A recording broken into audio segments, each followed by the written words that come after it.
Hello everyone, welcome to episode number 27 of Get Real with Rajiv. Today we are going to answer 4 questions like we do every single week, and Pawan's going to be the voice of your questions. So Pawan, shoot the first question. Pawan Sabria on LinkedIn asks, you keep on talking in your shows that entrepreneurs need to be proactive in their business to succeed. Since small and medium business owners do not have the exposure or the experience, how can they be proactive?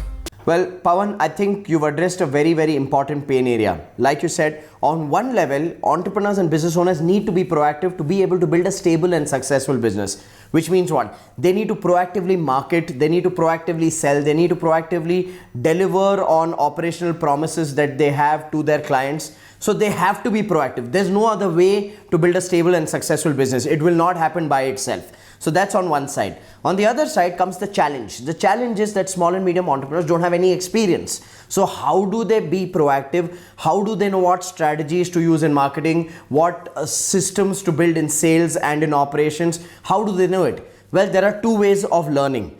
One is called learning from experiences, where you struggle for years, you play the game of survival for years, and then through that experience of struggling and surviving, you gain knowledge and you start doing the right things in the business. Having said that, here's what you need to know, and this is for everybody.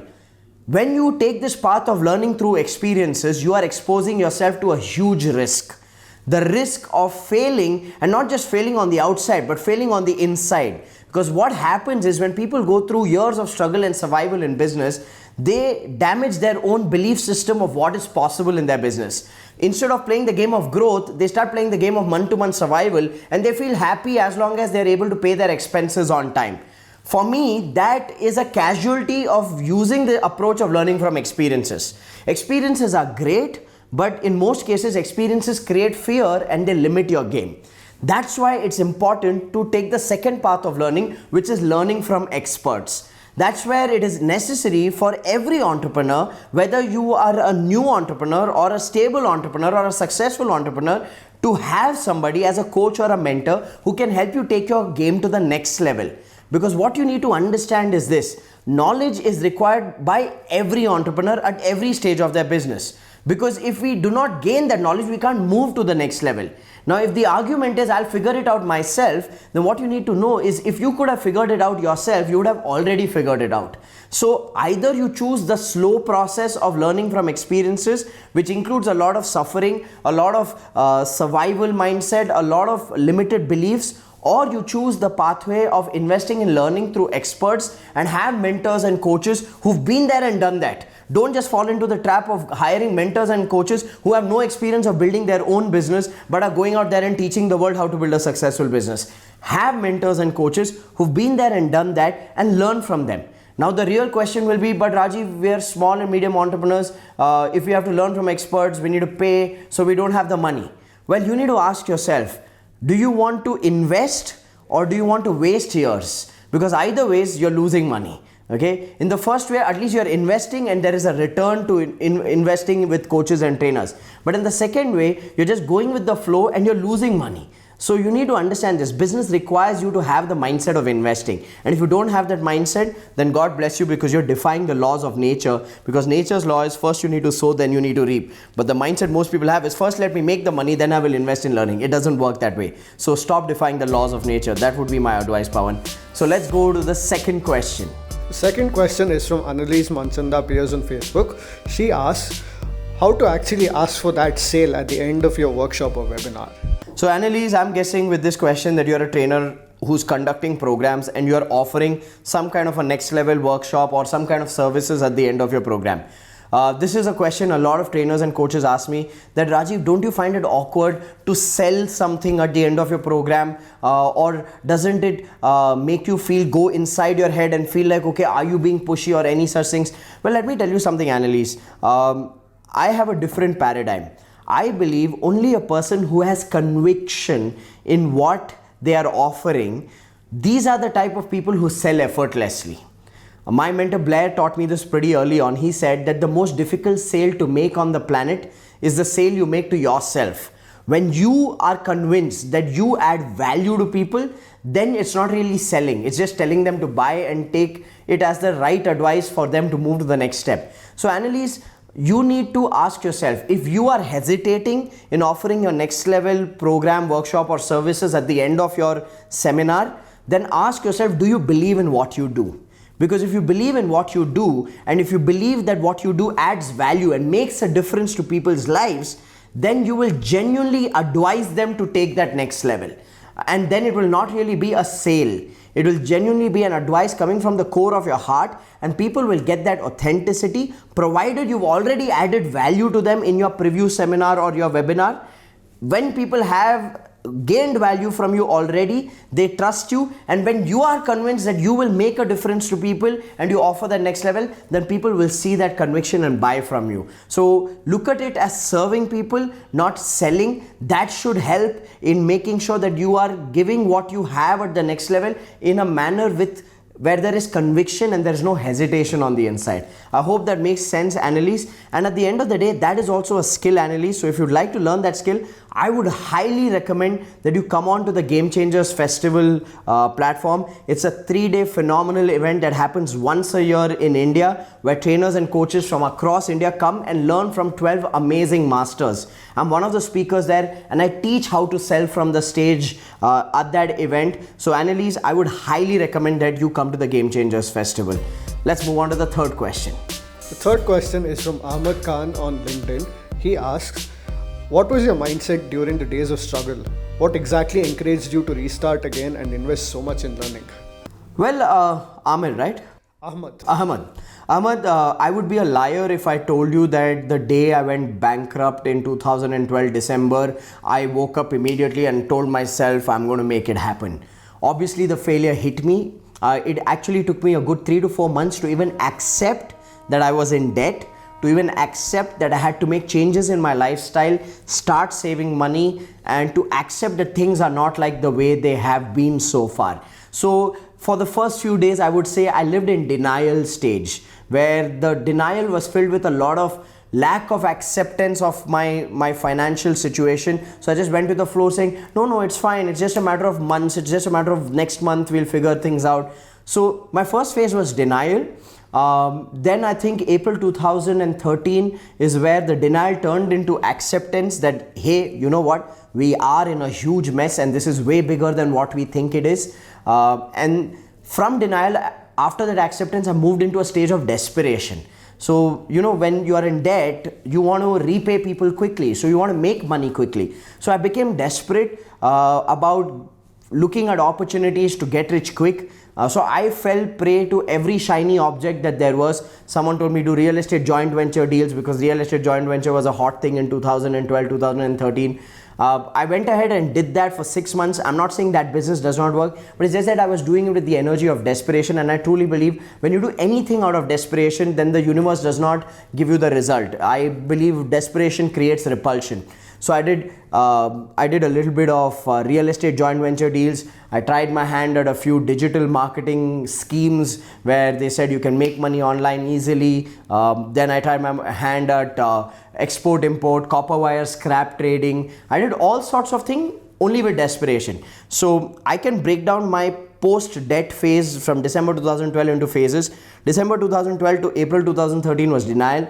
April 2013 to October 2014 was desperation, trying one business after the other and not focusing on my core businesses, which was my training and coaching company and my events company. So I went into this desperation game. I became overtly religious, did not leave any god on the planet. I was the most secular person in the country. So I prayed to every god. Suddenly in your bad times, you start remembering that there is a higher power that is more powerful than you, and you start requesting that higher power to come to help.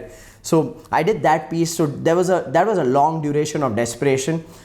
After desperation came a stage of dejection. I remember this time distinctly where I believed that nothing could work.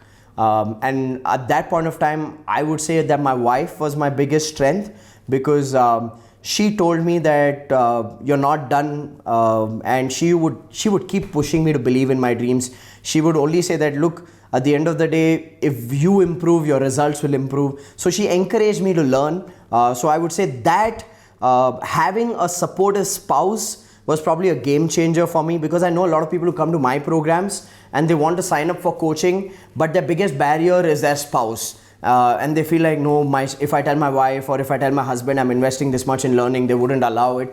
So in that way, I was superbly blessed, because my wife Bhakti was very, very encouraging and supportive when I wanted to make those investments in learning. And she would say, look, when you're putting money in the right place for the right intention, for the right reasons, then just do it, because there's nothing wrong, because you're doing something to improve yourself, which is a right thing to do. So she was superbly supportive, which is what gave me a lot of courage to be able to make those investments in learning. So after dejection, I went into the learning phase from October 2014 till, I would say, till mid 2016. I was continuously learning, but the turnaround happened for me in April 2016 when I launched my business space program. So I think it was a journey of not giving up, reminding yourself every day, and oscillating in emotions. It's okay for you to feel low. And I gave myself that permission after many months of being low, that it's okay for me to feel low. Because sometimes when we don't give ourselves that permission that it's okay for me to feel low, then we end up fighting with ourselves, which in fact pulls us down even more. So I would say that it was a roller coaster. I would never ever claim that, oh, we believed in it, it was going to work out, and we went out there and made it happen. No, it was an emotional roller coaster, but I think what worked for us is that we took the right decisions. We took decisions which were outside our comfort zone. We took decisions which had a positive intent behind it. And I think learning was one of those biggest decisions. Investing 40,67,000 rupees in training and coaching when I was already in a 45 lakh personal debt was a huge decision, but the intent was clear and clean. That it was almost like a prayer saying, God, I am doing this to improve myself, just support me now. And I think the universe answered our prayers. So that was the journey, Ahmed. I hope you found that useful. Let's go to the fourth question. Fourth question is from Pradeep Kumar on LinkedIn. I am now the boss of my ex-boss. He resents it. What can I do? In a role reversal, my former boss reports to me. It is a very awkward situation for me to give instructions or get work done from him. Kindly help. How do I handle this? Well, Pradeep, a very, very common situation that a lot of professionals are facing who are proactive. As they grow, they end up replacing their boss, and because their bosses were not proactive, they did not learn, reinvent, they end up reporting to who was reporting to them. So in such a case, Pradeep, you do what Dhoni did. Remember, when Mahendra Singh Dhoni took over as the captain of the Indian cricket team in the year 2007, after the World Cup debacle of 2007, he was given a team of superstars.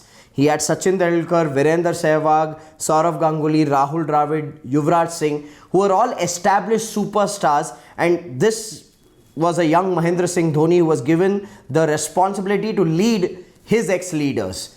And here's what he did. The first thing he did is he stated out the obvious, which means he took all these superstars into confidence, saying, hey, I know you are the people who've led me all these years. I know you are my mentors and godfathers, and I have learned a lot from you. And now I have been given this responsibility of leading the team. I cannot do it without your support. So by stating it out openly, he eliminated the awkwardness in the equation, and he requested for their support. He said that I want your support to lead this team together. I want your inputs. I think you need to do the same thing with your ex-boss, Pradeep, and give him that confidence that you're not going to look at this as your way of getting back at him or your way of now dominating him. And this is something that clearly has to reflect in your intent. So it's really going to reflect on a day-to-day basis in your behavior and in your communication. Don't walk on eggshells with him. Don't be overtly, overtly judgmental of yourself of how am I coming across, because that will make you inauthentic. Be authentic and authentically have the intent of taking his support and empowering him and making sure that he aligns with the team and with yourself. Communicate this, Pradeep, because that is the sign of a great leader. And if you communicate that and you reaffirm it, and please note, in just one communication, it's not like he's going to be fine and all his emotions are going to get neutralized. It will take commitment from your side to repeatedly reaffirm it, not just in your words, but also in your actions. And you have to do it in both. Because sometimes we say it's in my actions, but I've not expressed it. No, you need to heal people through your words and your actions. Do both and allow him sometimes to still not trust you fully. Please understand, it's a very natural process for that person to now suddenly feel insecure and inferior because there was a stage you were reporting to him and now he has to report to you. So have empathy towards that emotion, yet don't walk on eggshells. Be clear, be authentic about your intention, and demand commitment and partnership from that person. Even after you do all of this, if this person does not reciprocate, then in all honesty, it is their shit, not your shit. And never ever reach a stage where saying, I am doing my bit, now it's his shit. Because when the moment you start pointing out his shit, then it also becomes your shit because you start playing a subconscious ego battle. So just this will require a very high level of acceptance. Look at this as your level 5 leadership test, Pradeep, and enjoy the journey of leading your leader. So with that, we come to the end of this episode. We've answered 4 questions today. We got to pick a winner. Pawan, point out for me, who do you think it is? So Pawan says it's question number 2, which was? Annalise Mansanda Pierce. Okay, Annalise, Pawan has picked you as a winner, and I tend to agree because here's what is happening in the training and coaching space today. There are many people who are conducting seminars or free webinars, and the mistake they are making is that they're coming in with the intent only to sell, and because they're coming in with the intent only to sell, that's when they are feeling inauthentic about selling. But when you come in the intent of serving and adding genuine value to people, then selling becomes the natural next step. So thank you, Annalise, for asking that question, because that space of trainers and coaches is only growing, and I hope through your question a lot more trainers and coaches have benefited. You're going to get a copy of my book Lead or Bleed, Annalise. My team will reach out to you and send you a copy of my book Lead or Bleed. Enjoy the read, and for the rest of you who are watching the Get Real episode, make sure you leave your questions in the comments below so we take it up in the upcoming episodes. I look forward to seeing you in my next episode.